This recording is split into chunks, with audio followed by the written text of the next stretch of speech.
All right, let's get right into it. We are going to break down one of the strangest, most mind blowing mass abduction cases ever recorded.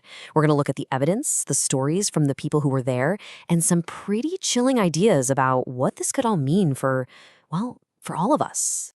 So picture this. It's December 1992, Houston, Texas.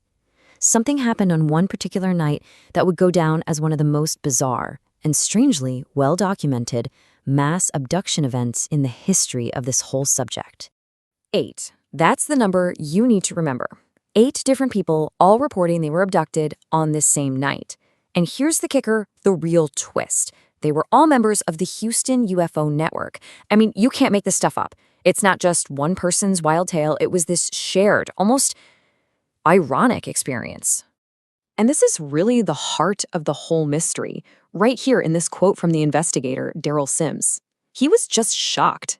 You have all these different people, right? Some of them don't even really know each other, and yet they all come back telling the exact same story, down to the tiniest detail. Okay, so what was that story? What did they all go through? Let's get into the details of this incredible shared nightmare. You know, the consistency is just staggering. Every single one of them described this same chain of events.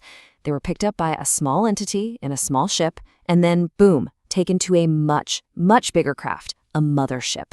And we're talking identical details here, even what the beings looked like. Okay, and if that wasn't weird enough, this is where the story takes another turn.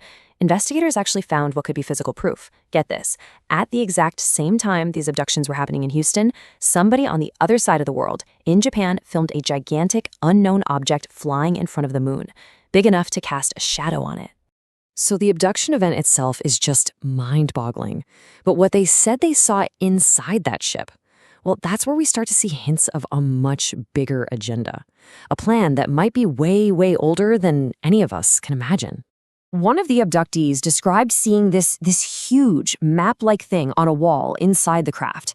But it wasn't a map of, continents and oceans. No, it was a map of something totally different. It was a map of time.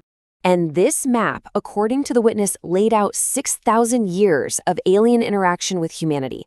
Just let that sink in. 6,000 years. That suggests they've been here, in the background, this constant, hidden influence throughout pretty much all of our recorded history.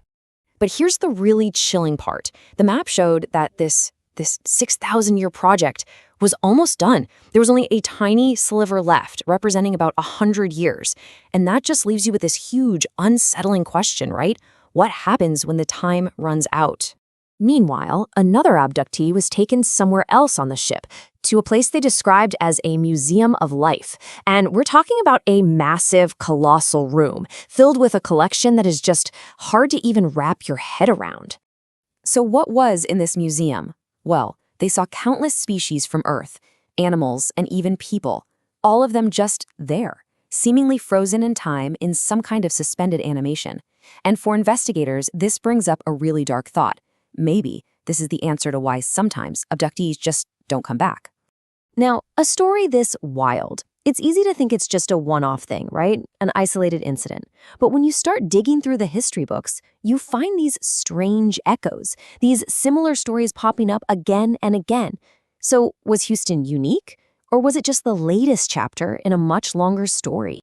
This really puts the Houston case into perspective. You see, it's not some random event floating in isolation. It could be the most recent point on a line of encounters that goes back for centuries, long, long before anyone had even heard the phrase flying saucer. And this is a perfect example of how old stories might just be describing modern phenomena with the language they had. Take the year 1639. Governor John Winthrop wrote about a sighting over Boston. Witnesses saw a great bright light that changed into the figure of a swine. Now, doesn't that sound a lot like what we'd call an oval-shaped UFO? They also said their boat was pulled against the tide for a mile. Sound familiar? It's a lot like the missing time or physical manipulation people report today. And then, of course, you've got the big one, Roswell, 1947. The military's first press release literally said they'd recovered a flying saucer. People who handled the debris talked about metal that would remember its shape. But then, just 24 hours later, the official story completely flips. Suddenly, it's just a weather balloon. That sudden switch, plus all the rumors about alien bodies being found, is what really kicked off the whole idea of a massive cover-up. Fast forward to 1961, and you get the Betty and Barney Hill abduction. This was a game changer. It was the case that brought alien abduction into the mainstream, and frankly, it terrified people. Their story had all the now classic ingredients: a lonely highway at night, a bizarre craft, and that spooky missing time, followed by these fractured, nightmarish memories of being examined. And it was the Hills story that really cemented this image in our collective consciousness, the gray alien. That iconic look, the slim body, the big bald head, those huge black wraparound eyes, that became the blueprint for the alien abductor. And it's the very same description that would pop up again, decades later, in the Houston abductions. Okay, so if we assume for a minute that all these events are connected, it leads to the big question: why? What's the goal here?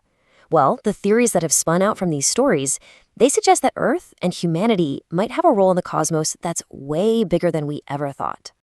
So, what's the endgame? What's this all about? One theory is that it's about preservation. Researcher David Wilcock has put forward this idea that abductions are basically a cosmic insurance policy. They're taking samples, collecting our DNA to preserve the human seed just in case we mess up and cause some kind of global catastrophe. Then there's another idea, and this one's even more out there: that we're an experiment. Investigator Linda Moulton Howe has argued for years that human evolution was never a random, natural process. She believes it's been guided, tinkered with, and manipulated by extraterrestrials, using things like cloning and creating hybrids. And a third theory kind of takes that idea to the next level.